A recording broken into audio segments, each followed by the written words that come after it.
जय हिंद साथियों, welcome to self study classes with Sumit Jain YouTube channel में आप सभी का स्वागत है। दोस्तों, हमने बहुत सारे वीडियो पर्यावरण अध्ययन की आप तक प्रेषित किए हैं और पर्यावरण अध्ययन को पढ़ने के लिए, याद करने के लिए हम कुछ ट्रिक निकाल करके लेकर के आए हैं। अब आपको self study classes with Sumit Jain YouTube channel पर बने रहना है और अनेकों ट्रिक के माध्यम से अपने अध्ययन को सुदृढ़ और परिपूर्ण बनाना है। ठीक है, तो सभी लोग जो भी हमारे नए साथी हैं वो चैनल को सब्सक्राइब कर लेना।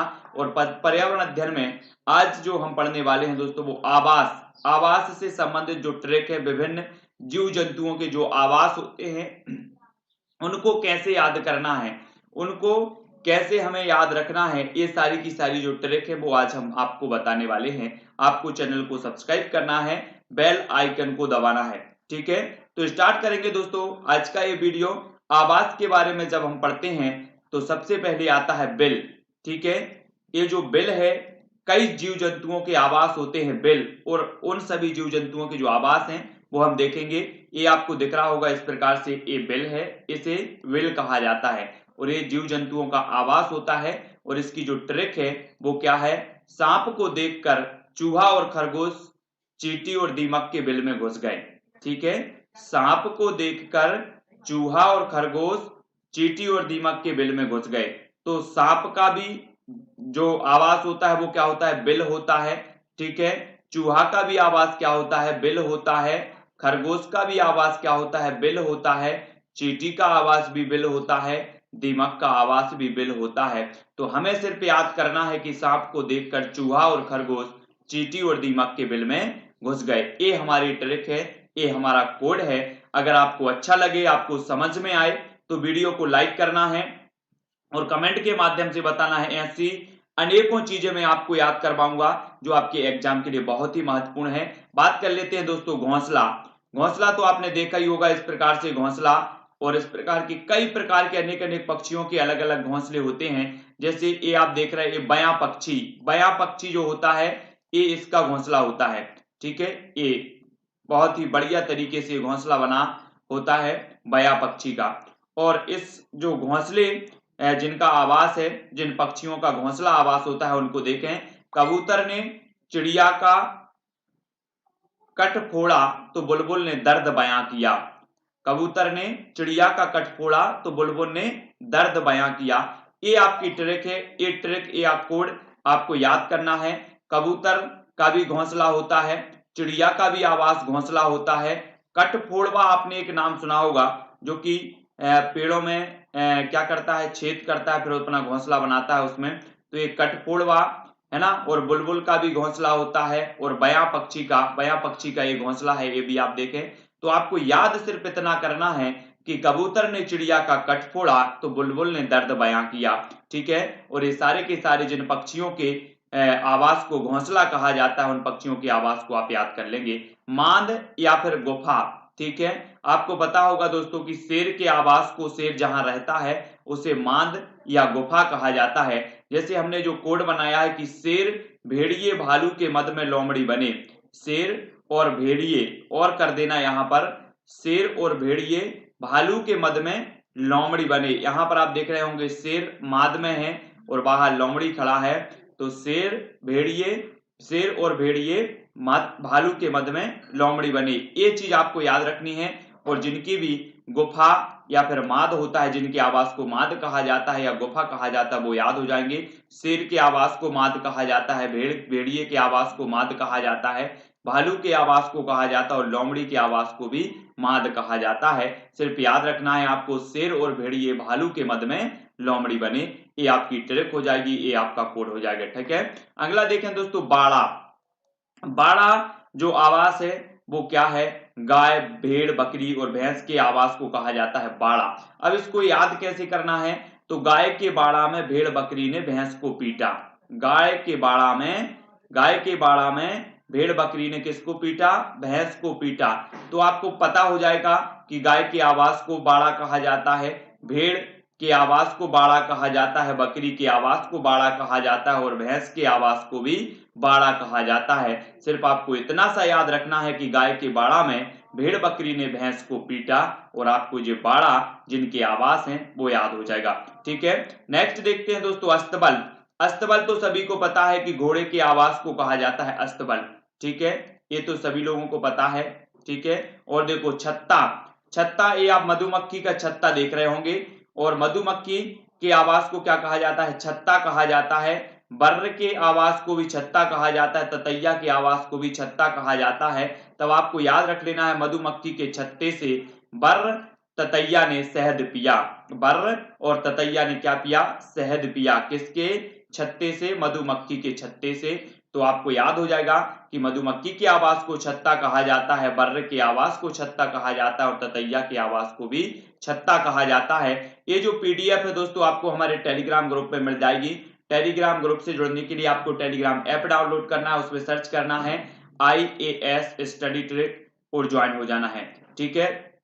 आप हमसे फेसबुक से भी जुड़ सकते हैं, सर्च कर सकते हैं सुमित जैन, ठीक है। इंस्टाग्राम में भी आप self study classes Sumit Jain self study classes search कर सकते हैं, तो इंस्टाग्राम में भी जुड़ सकते हैं, फेसबुक में भी जुड़ सकते हैं और टेलीग्राम में भी जुड़ सकते हैं। तो छत्ता हो गया। बात कर लेते हैं दोस्तों दड़बा, दड़बा कहा जाता है मुर्गी के आवास को दड़बा कहा जाता है। याद रख लेना, दाने चुगते समय मुर्गी की दाढ़ टूट गई, दाने चुगते समय मुर्गी क्या कहती है, दाना चुगती है ना, और दाने चुगते समय मुर्गी की क्या टूट गई, दाढ़ टूट गई, यानी कि मुर्गी के जो आवास है उसे दड़बा कहेंगे, क्या कहेंगे, दड़बा, ठीक है। तो याद रख लेना, आपसे अगर पूछा जाए कि मुर्गी के आवास को क्या कहा जाता है, तब आपको याद रख लेना है कि दाने चुगते समय मुर्गी की दाढ़ टूट गई, यानी कि दड़बा, ठीक है।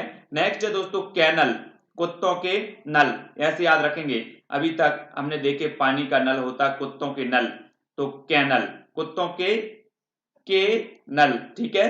तो ये आप देख रहे हैं, ये कुत्ते के आवास को कहा जाता है कैनल। आपको याद होने चाहिए, कुत्ता तो बहुत सारे लोग पालते हैं, लेकिन उसके आवास का पता होनी चाहिए कि उसके आवास को क्या कहा जाता है, उसके आवास को कहा जाता है दोस्तों कैनल, ठीक है, याद रख लेना है। सिर्फ मैंने एक कोड बना दिया, कुत्तों के नल, कुत्तों के नल, ठीक है। सूकरशाला देख लो, सूकरशाला सुअर के आवास को कहा जाता है सूकरशाला, ठीक है, सूकर के आवास को क्या कहा जाता है, सूकरशाला कहा जाता है। पेड़ की शाखाएं, देखो दोस्तों पेड़ की शाखाओं में बहुत सारे जीव जंतु रहते हैं, जैसे कि यहाँ पर आप देख रहे हैं पेड़ की शाखाओं पर एक बंदर, तो बंदर रहते हैं, चील भी रहता है, कौवा भी रहता है और टिड्डा भी पेड़ की शाखाओं में रहता है। आपको पता होगा दोस्तों कि चील जो है सबसे ऊंचे वृक्ष पर अपना घोंसला बनाता है, कौवा वृक्ष की ऊंची डालियों पर बनाता है। तो ये चीज भी आपको याद रखनी है। क्वेश्चन आपसे बनता है कि निम्न में से बताइए कौन सा पक्षी ऊंचे वृक्ष पर घोंसला बनाता है, तब आपका उत्तर होगा चील। और एक क्वेश्चन पूछा जाता है कि कौन सा पक्षी पेड़ की ऊंची डालियों पर घोंसला बनाता है, तब आपका होगा कौवा। और सबसे बड़ा जो घोंसला होता है वो चील का होता है, पेड़ की शाखाएं पर चील, कौवा और बंदर से टिड्डा, है ना, चील, कौवा और बंदर से टिड्डा। तो याद रख लेना, तो सभी को याद रख लेना है ना, पेड़ की शाखाओं पर जो चील है वो कौवा और बंदर से टिड्डा, टिड्डा अपन बोलते हैं ना, बाल जब बच्चे लोग कुछ मान रूठ जाते हैं तो उनको टिड्ड बोलते हैं, गाँव में टिड्ड गए, तो वो टिड्डा है कि पेड़ की शाखाओं पर चील, कौवा और बंदर से टिड्डा। ये पेड़ की शाखाओं में रहते हैं चील, कौवा, बंदर और टिड्डा, है ना, ये याद रखना है। जाल देखें दोस्तों, जाल मकड़ी के आवास को कहा जाता है जाल, मकड़ी के आवास को क्या कहा जाता है, जाल, ये चीज याद रखनी है, सभी को पता है। नेक्स्ट है पेड़ का कोटर, पेड़ के कोटर जो है वो कंगारू कहाँ रहता है, कंगारू, कंगारू के आवास को कहा जाता है पेड़ का कोटर, पेड़ का कोटर है ये कंगारू का आवास कहलाता है। कंगारू तो सभी लोग जानते हैं, ये ज्यादातर ऑस्ट्रेलिया में पाया जाता है कंगारू, है ना, और इसकी एक थैली होती है, इस प्रकार से आप देख रहे होंगे, और ये अपने बच्चे को इस थैली में ही रखता है इस प्रकार से, ठीक है। जल की बात करें तो जल में रहने वाले जो जीव हैं, मछली है, मेंढक है, कछुआ और फेफड़े, इनका सभी जो आवास है वो क्या है, जल है, ठीक है। तो यहाँ पर दोस्तों हमने क्या किया कि बहुत सारे आवास लिए, और आवास लिए जिनके एक समान आवास थे, उनकी कुछ कोड बनाया, उनकी कुछ ट्रिक बनाई और उनको याद करने का यहाँ पर प्रयास किया। अगर आपको वीडियो थोड़ा सा भी अच्छा लगा है तो आप वीडियो को लाइक करें, और जितने भी साथी चाहते हैं कि इसी प्रकार से और भी वीडियो मिले, आप तक पहुंचे, प्रेषित हों, है ना, जैसे रबी खरीफ की फसलें, इनको याद करने का, और ग्रीन हाउस गैसों को याद करने का, वायु प्रदूषण आदि प्रमुख घटकों को याद करने की ट्रिक। तो ऐसी अनेकों ट्रिकें आएंगी, जैसे वायुमंडल की जो परतें हैं उनको याद करने की ट्रिक। ये सारी की सारी जो ट्रिकें हैं वो आप तक प्रेषित की जाएंगी। सिर्फ आपका कमेंट का इंतजार रहेगा। आप जल्दी से कमेंट करें कि सर इसी प्रकार के वीडियो हमें चाहिए हैं। इसी प्रकार के जो वीडियो हैं याद करने के लिए बहुत ही सहायक है, मददगार हैं। तो आपको सिर्फ अपनी कलम चलानी है ना, टाइप करना है और बता देना है कि सर बहुत ही अच्छा वीडियो है, मददगार है। जितने लोग भी देख रहे हैं सभी लोग बताएंगे, और लाइक सभी को करना है। हो सके तो शेयर भी अपने व्हाट्सएप और फेसबुक ग्रुप में आप कर सकते हो। इतना तो अपने चैनल के लिए कर सकते हो दोस्तों। जब चैनल आपके लिए इतना सब कुछ करने को तैयार है तो आपका भी एक फर्ज बनता है कि हम वीडियो को शेयर करें, लाइक करें, कमेंट में बताएं कि इसी प्रकार के और भी वीडियो आप तक प्रेषित किए जाएं। तो एमपी टेट ग्रेड 3 की तैयारी अगर आप कर रहे हैं तो आपके लिए मोस्ट इंपॉर्टेंट है। रीट एग्जाम की आप तैयारी कर रहे हैं तो इनके भी लिए इंपॉर्टेंट है। सीटीईटी की तैयारी कर रहे हैं या फिर सुपर टेट की तैयारी कर रहे हैं तो उनके लिए भी बहुत ही महत्वपूर्ण है दोस्तों। ठीक है, तो self study classes with Sumit Jain में अनेकों वीडियो आपकी तैयारी के लिए मददगार जो है उपलब्ध हैं। सिर्फ आपको करना क्या है कि जो सेल्फ स्टडी क्लासेस है आपको दिख रहा होगा नीचे, जो आप देख रहे हैं वीडियो देख रहे हैं, तो सेल्फ स्टडी क्लासेस चैनल का नाम दिख रहा होगा, इस पर क्लिक करें। क्लिक करेंगे तो चैनल पूरा खुलेगा। चैनल खुलेगा तो ऊपर आपको प्लेलिस्ट का ऑप्शन मिलेगा। प्लेलिस्ट पर आप क्लिक करेंगे तो पूरी की पूरी प्लेलिस्ट खुल जाएगी, जहां पर आपको 150 से 200 पर्यावरण के वीडियो है ना, और 60 से 70 बाल विकास के वीडियो, संस्कृत के वीडियो और शिक्षा शास्त्र से संबंधित पर्यावरण, हिंदी शिक्षा शास्त्र, गणित शिक्षा शास्त्र आदि के अनेकों वीडियो शामिल हैं जो कि आपकी तैयारी के लिए बहुत ही मददगार हैं। तो अब करना क्या है, आपको वीडियो को लाइक करना है, शेयर करना है और चैनल की प्लेलिस्ट में जाकर देखना है। और जो भी साथी अभी तक टेलीग्राम ग्रुप से नहीं जुड़े हैं वो टेलीग्राम ग्रुप से जुड़ जाएं। टेलीग्राम ग्रुप से जुड़ने के लिए आपको क्या करना है, टेलीग्राम ऐप डाउनलोड करना है, उसमें सर्च करना है IAS स्टडी ट्रिक और ज्वाइन हो जाना है, क्योंकि सारी की सारी जो PDF है दोस्तों वो टेलीग्राम ग्रुप में ही मैं प्रेषित कर देता हूं। तो टेलीग्राम में अवश्य जुड़ें। तो आज की वीडियो के लिए बस इतना ही। जय हिंद।